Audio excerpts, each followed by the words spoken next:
দর্শক সকলকে স্বাগত দৈনিক ইত্তেফাকের অফিসিয়াল ফেসবুক লাইভে। এই মুহূর্তে আমরা রয়েছি মোহাম্মদপুরে। আলোচিত সমালোচিত যেটাই বলি না কেন, এখন পর্যন্ত আমরা জানি যে কোরবানির ঈদের আগ পর্যন্ত এবং কোরবানির ঈদের পরেও যে পশু বিক্রি নিয়ে আলোচনা এসেছিল সাদেক অ্যাগ্রো, সেই সাদেক অ্যাগ্রোতে আজকে কিন্তু ডিএনসিসির অভিযানের উচ্ছেদ অভিযানের কথা রয়েছে এবং সেই অভিযানের পূর্বেই আমরা এই মুহূর্তে দেখতে পাচ্ছি যে তার আশপাশে সাদেক অ্যাগ্রোর আশপাশে যে স্থাপনাগুলো রয়েছে, অবৈধ স্থাপনাগুলো, সেগুলো কিন্তু এই মুহূর্তে নিজ দায়িত্বে সরিয়ে ফেলছেন এখানকার যারা আসলে দখলদাররা রয়েছেন কিংবা যারা আসলে বসবাসরত রয়েছিলেন। দেখতে পাচ্ছেন যে নারী পুরুষ সকলে মিলে নিজেদের স্থাপনাগুলো সরিয়ে নিচ্ছেন এবং তাদের যে বসবাসের যে ঘর বা বসতি যেটা ছিল সেটি কিন্তু সরিয়ে নিচ্ছেন তারা। এবং একটু জানিয়ে রাখতে চাই যে এখানে কিন্তু তারা দীর্ঘদিন যাবৎ অবস্থান করছিলেন এবং কেউ কেউ এখানে 17 বছর 18 বছরও কিন্তু ছিলেন।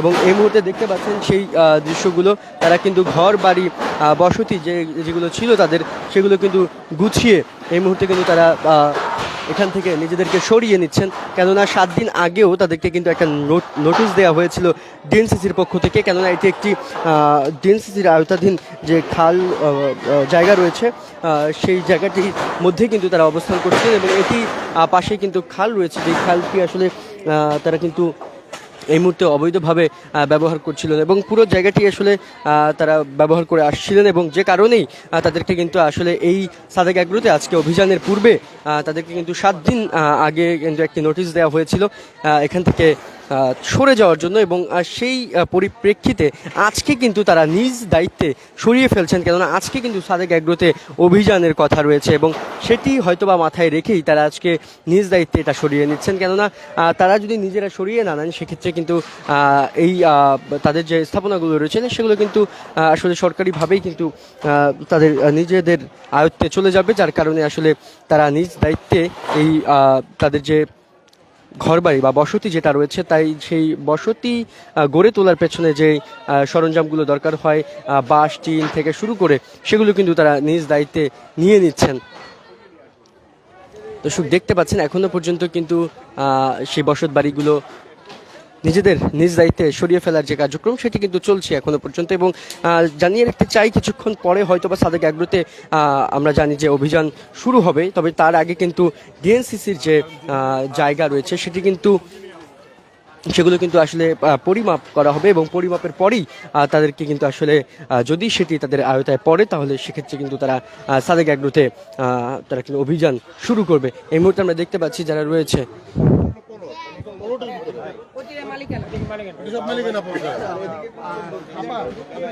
আপনারা এতদিন তাহলে কিসের মধ্যে ছিলেন? এই জায়গাটা আসলে কাদের? এই জায়গাটা হলো আপনার, এটা হলো খাল, সরকারি খাল।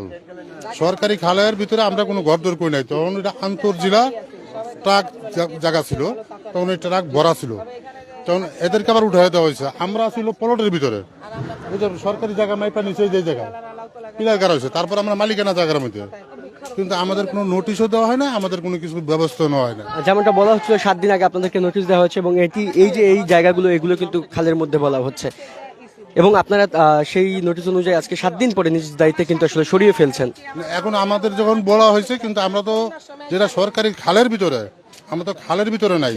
খালের ভিতরে যে অটো রিক্সা মিক্সা যে ভাড়া দেয়া, এদের প্রভাবশালীরা তারা ভাড়া দেখাইতেছে, আর আমরা আছি মালিকানা জায়গা।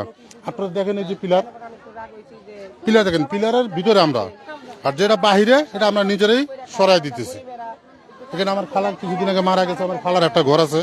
তাহলে কিছু সংখ্যক আপনাদের সঙ্গে যারা রয়েছেন তারা খালের মধ্যে অবস্থান করছিল, খালের মধ্যে অবস্থান করছে, বা তারা অন্য অন্য প্রভাবশালীরা তারা টাকা খায়া তাদের জায়গা দিছে, তারা ভাড়াও খাইতেছে।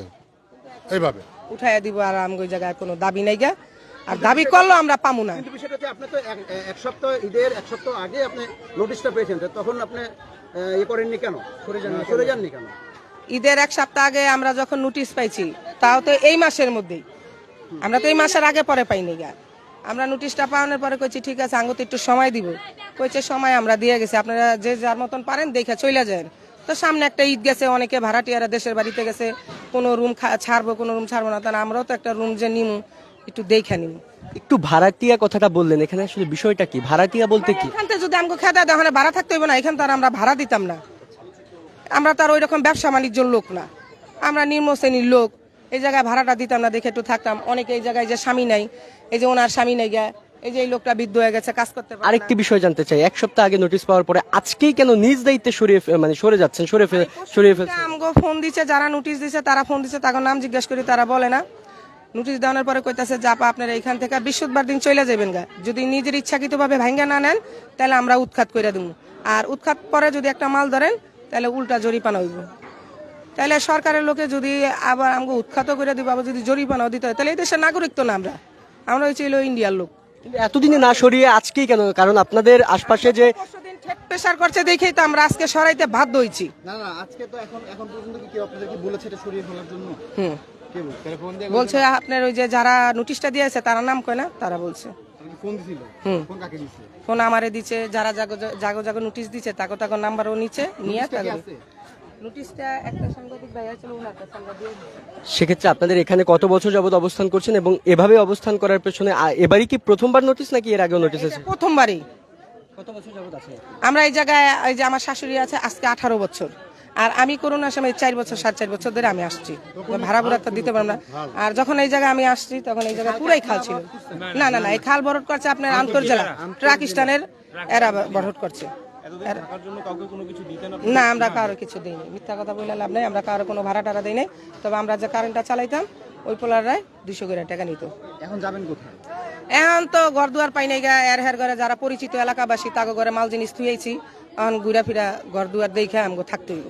যে আমার একটা মাইয়া অসুস্থ, প্রেগনেন্ট, না না মিস্টার শ্বশুর বাড়িতে বেড়াইতেছে, কিন্তু এর মধ্যে আয়া এই ভূমিদস্যুতে মুখে পড়ে গেছে গা। এখন তো সমস্যা মেয়েটা নিয়ে, আমরা বুড়া মানুষ যেখানে মন চায় হুনে থাকতাম, রাত জাগলাম, সমস্যা নেই। মানে 18 বছর এই প্রথমবারের মতো নোটিশ পেয়েছেন এবং উচ্ছেদ অভিযান চলছে আপনাদের এখানে। জি।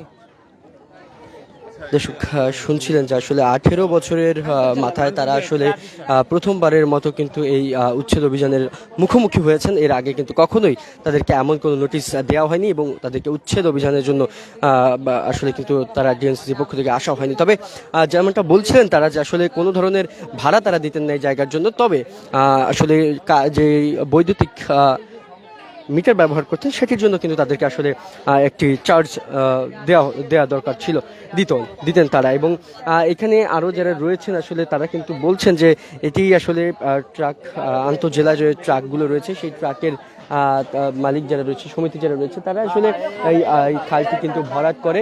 এই যে বিল্ডিংটি দেখছেন, কোনটা পুরোটা খাল ছিল? এখান থেকে শুরু করে একদম বেরি পর্যন্ত পুরাটাই খাল ছিল। এটা আসলে ভরাট করেছে কারা? এটা মনে করেন প্রথম আন্তর্জেলার একটা ট্যারাক স্ট্যান্ড ছিল, এই ট্যারাক স্ট্যান্ডের লোকেরা মনে করেন ভরাট করছিল। ভরাট করার পরে এই আন্তর্জেলা এই ট্যারাক স্ট্যান্ড মানুষের করে কিভাবে যেন সরাই দিছে, পরে ওই বসিলে ওদিকে ট্যারাক স্ট্যান্ড দিছে, এই এমএসএমই এটা মনে করেন পুরা ভরা হয়ে গেছিল। মানে তাদেরকে সরিয়ে দিয়ে আপনাদেরকে অবস্থান দিল এরা কারা? আমার করে যে সময় দিছে এই সময় এটা পুরাটাই খাল ছিল। এই যে পর্যন্ত আমি যে জায়গায় খাড়াইছিলেন এটি খাল ছিল, এটি ট্যারাক দিয়ে মাটি ফেলায় আর কি করছিল, আন্তর্জেলার মাঠ করছিল, ট্যারাক স্ট্যান্ড করছিল। পরে ট্যারাক স্ট্যান্ড তারা দায়িত্ব নিয়ে এটা ভরলো এবং তাদেরকে সরিয়ে দিল এবং তারপরে আপনারা জায়গাটা নিলেন, এটা কি? আপনার জায়গা নেই, যে পাশে মনে করেন ট্যারাক স্ট্যান্ড ছিল, এর পাশে মনে করেন ট্যারাক স্ট্যান্ড থাকার পরে এই খলা দিছিল, খলা মুলা বকর চকর দিয়া এই আবার হারা এই পর্যন্ত দল করে নিছে।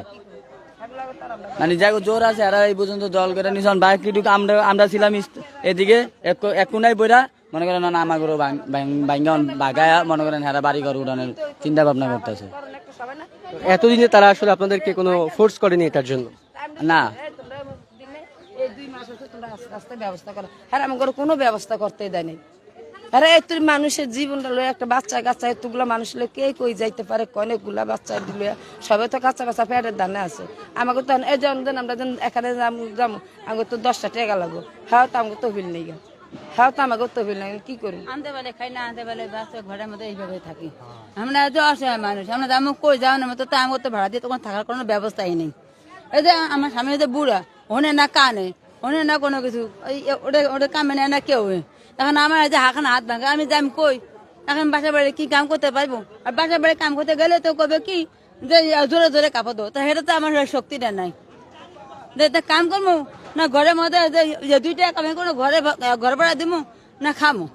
এখানে যতদিন যাবত আছেন আপনারা, এখানে ভাড়া কোনো দিতে হতো কিনা বা কেউ কোনো টাকা নিতে? ভাড়াটা না, আমরা ভাড়া দেবো করতে, আমরা খাইতে তো পারি না, ভাড়া দেবো করতে। আমরা মিথ্যা থেকে নামটা বাড়া ওই রাস্তা হাঁটে আসি যা একটু পাই, ওই হাতে আনি পেটে শেষ। ভাড়া দিয়ে তো থাকার মতো কোনো আমাকে কোনো উপায় নেই। কোনো ভাড়া দেওয়ার কত মতো বছর যাবত থাকেন আপনি? কত বছর যাবত? হ্যাঁ আপনি কত বছর যাবত থাকেন?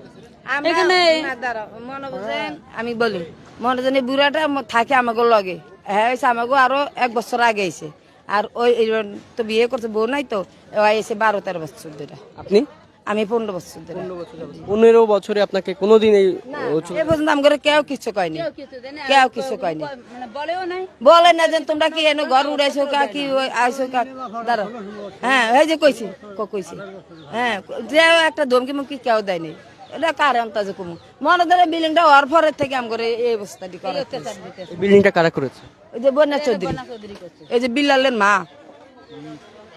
এই বিল্ডিংটা হওয়ার পরই আসলে আপনাদের এরকম হচ্ছে যে কথাটা বলছেন, এটা কতদিন যাবত হচ্ছে? মানে চাপ, তিনি কি চাপ দিচ্ছেন এরকম কিছু? না এরকম ভাবে চাপ দেন এরকম ভাবে চাপ দিলে যে আস্তে আস্তে যাইতো এটা আসে আর কয় তো আমরা এটা গুরুত্ব করি না পরে একদিন ঈদের আগে দেয়া কইয়া গেছে মাইক দেয়া কইছে আপনারা এই রাস্তা পরিষ্কার করে দিতে হবে না ঠিক আছে পরিষ্কার করে দিব আমাকে একটা সময় দেন আমরা যাই আল্লাহ এখানে রেখে 2টা ডাল ভাত তো আমাকে খাইতে হইব হে কোনো কিছু নেই গে মানব জানা ঈদের 1 সপ্তাহ আগে একটা কাগজ ঘরে ঘরে কাগজ কি আমার নামে আসলে আমার নামের কাগজ আপনার নামে আসবো না মনে উড়াই মুড়াই সবের যে ভোট দেওয়া যেরকম কারণ ওরকম একটা সিলের মতন কাগজ দিয়ে আমাকে উঠাই দিছে কাগজ দিয়ে। দর্শক শুনছিলেন আসলে তারা যারা আসলে এখানে অবস্থান করছিলেন তারা কিন্তু কোনো ধরনের ভাড়া তারা দিতেন না, তবে তাদের ঈদের আগে তাদেরকে হঠাৎ করেই কিন্তু আসলে এখান থেকে চলে যাওয়ার জন্য বলা হয় এবং এই অবস্থায় তারা আসলে এই মুহূর্তে কোথায় যাবেন, কিভাবে থাকবেন সেটি কিন্তু তাদের আসলে এখন একটি বড় প্রশ্ন হয়ে দাঁড়িয়েছে এবং বড় চিন্তার ভাঁজ কিন্তু তাদের এখন কপালে পড়েছে। এবং এই মুহূর্তে আসলে যেই বিষয়টি তারা আরেকটু পরিষ্কার করে বলেছেন যে আসলে এখানে আন্তঃজেলা যে ট্রাক সমিতির যে বিষয়টা ছিল সেটির পরে কিন্তু তারা আসলে সে ধরনের কোনো চাপ পাননি, তবে কিছুদিন ঈদের আগে যে আসলে একটি স্থাপনা তৈরি হয় ওখানে এবং সেই পাশেই যে স্থাপনাটি তৈরি হয় সেই স্থাপনার হওয়ার পরই কিন্তু তাদের প্রতি চাপ আসে।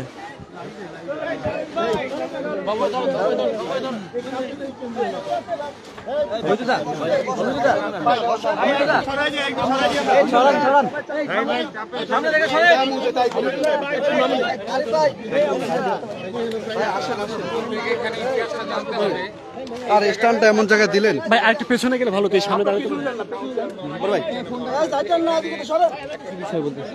উনি কমিশনার দিয়ে দেন এটা দিব তো ও দিতে পারতেছেন না।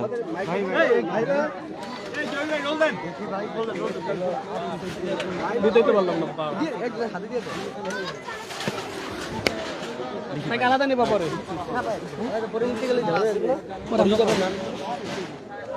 আচ্ছা তোমারটা দিয়ে দেওয়া সেই ট্রাক স্ট্যান্ডটা উচ্ছেদ করতে যে পরিমাণ বাজেটের দরকার পড়ে সেই পরিমাণ বাজেট আমাদের ছিল না। আমরা খুব রিসেন্টলি উদ্যোগ নিয়েছিলাম যে এটা আমরা খালটা উদ্ধার করব এবং খালের যে বড় প্রবলেম হয়েছে আমরা এই মাটিটা যে নিব মাটিটা নিয়ে আমরা কোথায় ফেলবো, যে মাটিটা নেওয়ার এই যে এখন যেটার উপর আমরা দাঁড়িয়ে আছি সেটার আমরা প্রপার প্লেস পাচ্ছিলাম না, যে এখানে কিন্তু 1-2 ট্রাক মাটি হবে না, কয়েকশো ট্রাকের মাটির উপরে এখানে মাটি আছে যেখানে আমরা দাঁড়িয়ে আছি। আমাদের সেই জায়গাটা এখনো লোকেট করা হয়নি বিধে আমরা জায়গাটা উচ্ছেদ করতে পারছি না, কিন্তু মেয়র মহোদয় অনেকবার বলেছে জায়গা উচ্ছেদ হবে এবং আমরা এবার পার্মানেন্টলি উচ্ছেদ শুরু করছি এবং আপনারা যেই উদ্দেশ্যে আজকে এখানে আসছেন এই উদ্দেশ্য ছাড়াও আমরা এই সপ্তাহের মধ্যে এই জায়গাটা উচ্ছেদের আমরা ব্যবস্থা নিয়েছিলাম, অ্যাপ্রুভ হয়ে গেছে। ভাই সাদিক এগ্রো মানে ইমরান উনি তো আপনার বন্ধু হয় আমরা যতটুকু জানি, তো সেই ক্ষেত্রে এখন খালের মধ্যে তার কতটুকু মানে জায়গা তিনি ধরে রেখেছেন খালের? ধন্যবাদ। আমার আজকে থেকে 6 বছর আগে একটা গরুর ফার্ম ছিল, এই এলাকাতেই ছিল, যখন এখানে আজকে অনেকে বড় বড় হয়েছে, কিন্তু আমার সময় এত বড় গরুর ফার্ম কারো ছিল না। তো কে বা কাহারা যদি বলে থাকে যে আমার বন্ধু হয়ে থাকে, আসলে গরুর ব্যবসায় কখনো ব্যাপারে এক ফার্মার আরেক ফার্মারের বন্ধু হয় না। যার যার গরু তাকে বেচতে হয়, যার যার গরু সে পালন করে বড় করতে হয়। তো এখানে উনি যেটা করেছিল, ওনাকে অনেকবার বলা হয়েছিল যে এই জায়গাটা বিশেষ করে ঈদের সময় উনি প্যান্ডেল করে এখানে ব্যবস্থা নেওয়া হতো। ওনাকে অনেকবার ওয়ার্ন করা হয়েছিল, যেহেতু মানে একটা মানুষ যখন ইলিগেল কাজ যতক্ষণ না করে তখন তাকে কিন্তু ক্রিমিনাল বলা যায় না। তো যেহেতু আমি ওয়ার্ডের কাউন্সিলর হিসাবে তাকে বলেছিলাম যে আপনি এরকম সামনে প্যান্ডেল করা প্লাস বিশেষ করে এটা হতো হাটের সময়। তো আপনারা জানেন এই ওয়ার্ডে সিটি কর্পোরেশন একটা হাট প্রতি বছরই বসে। তো হাটের নিয়ম হচ্ছে যে হাটে যে এলাকাটায় হবে তার 5 কিলোমিটার রেডিয়াসের ভিতরে কোনো ওপেন প্লেসে হাট চলাকালীন যে 3টা দিন থাকে কোনো গবাদি পশু এখানে বিক্রি করা যাবে না। তো তারপরেও দেখা যাচ্ছে উনি এখানে বিক্রি করতে অনেকবার ওনাকে জেন্টলম্যান হিসাবে বলা হয়েছিল, কিন্তু উনি এটার তোয়াক্কা করার প্রয়োজন মনে করেন কেন বা করেনি আমি তার সম্বন্ধে খারাপ কিছু বলতে চাচ্ছি না। আমার যেটা দায়িত্ব ছিল তাকে ওয়ার্ন করা হয়েছিল, সে সেটা শোনার প্রয়োজন মনে করেনি। তো ভাই শেষ করতে দেন, শেষ করুন না। তো এটা নিয়ে আসলে আমরা অনেকবার তার সাথে কথা বলেছি, সে এটা কেন করেন এটা সে তার ব্যক্তিগত ব্যাপার আর কি। এখন আমি তো কাউন্সিলর হিসেবে তার এগুলো এসে উচ্ছেদ করতে পারি না। আপনি জানেন এটা মেয়র মহোদয়ের নির্দেশ লাগে, আনিক আসতে হবে, ম্যাজিস্ট্রেট আসতে হবে, পুলিশ আসতে হবে, তারপর যে কোনো আমরা উচ্ছেদে নামতে হবে। এত সময় লাগার কারণটা কি আসলে? মানে এই যে আপনারা দীর্ঘদিন 17 থেকে 18 বছর তারা অবস্থান করছে এখানে। একটা প্রশ্ন হচ্ছে তার গরু বেচার ব্যাপারটা নিয়ে, যেটা আমাদের জানার কথা না, সেটা তার পার্সোনাল ম্যাটার। সে কি করবে না করবে সেখানে অনেকগুলা ডিপার্টমেন্ট আছে বাংলাদেশে, তারা এগুলা দেখবে যে কি বেচছে না বেচছে। এবং সেকেন্ড ব্যাপার হচ্ছে যে আপনারা আরেকটা পয়েন্ট বলছেন যেখানে আমরা দাঁড়িয়ে আছি সে এই জায়গাটা কিভাবে ব্যবহার করা হতো। তো আমার ওয়ার্ডটা বড় হওয়ার কারণে আমার ওয়ার্ডে অনেক জায়গায় কিন্তু আপনারা জানেন যে এরকম অনেক বড় বড় জায়গা আছে যেখানে অতীতে কিছু কতিপয় লোকজন খালের জায়গা ভরাট করে বিভিন্নভাবে উদ্যোগ নিয়েছে। আমাদের বর্তমান মেয়র ক্ষমতা আসার পরে কিন্তু আপনারা জানতে হবে ওয়াসা থেকে আমরা খালগুলা বুঝে পেয়েছি। এতদিন কিন্তু খালগুলা সিটি কর্পোরেশনের আন্ডারে ছিল না। যখন আমাদের মেয়র আতিক সাহেব খালগুলা বুঝে পেয়েছে তখন থেকে কিন্তু আমরা উদ্ধার শুরু করেছি, যার উদাহরণস্বরূপ 2টি ওয়ার্ডে আছে আমরা ট্রাক স্ট্যান্ড উচ্ছেদ করেছি খালের জায়গা দখলমুক্ত করার জন্য। বসিলাতে আমরা 2 পার ভেঙে ওয়াকওয়ে তৈরি করছি। তো এইটাও কিন্তু আমাদের পাইপলাইনে ছিল। এই কাজটা যেখানে আমরা দাঁড়িয়েছি সেটাও পাইপলাইনে ছিল। বসিলার কাজটা শেষ করলে তারপর আমরা এখানে আসবো। কি মূলত কেন সাথে হঠাৎ করে আজকে শুরু হলো? সাথে একটা কথা বলি, সেটা হচ্ছে যে ছাগল কাণ্ড নিয়ে বেশ আলোচনা সমালোচনা ঝড় সারা দেশে, এইটা বেশ অভিযান, সেটা আমাদের ডিপার্টমেন্টের সিটি আচ্ছা কর্পোরেশন জানার বিষয় সাথে না। একটা কথা বলি ভাই, আপনারা তো দেখে আসছেন দীর্ঘদিন ধরে, কারণ এখানে যারা বসবাস করছে তারা মূলত বলছে যে 17 থেকে 18 বছর তারা অবস্থান করছে। বুঝিয়ে দিয়েছে ওটা যদি 100 বছর ধরে কেউ দখল করে থাকে সিটি কর্পোরেশন কিন্তু এখতিয়ার ছিল না খালের কোনো জায়গায় হাত দেওয়া। যখন এটা এসেছে আপনি দেখেছেন আমাদের মেয়র খুবই অ্যাক্টিভ একজন লোক, সে উত্তরায় খাল উদ্ধার করছে, মহৎপুরে খাল উদ্ধার করছে। ভাই একটা খাল উদ্ধার করতে কিন্তু বাজেট লাগে, সময় লাগে এবং লোকজন লাগে।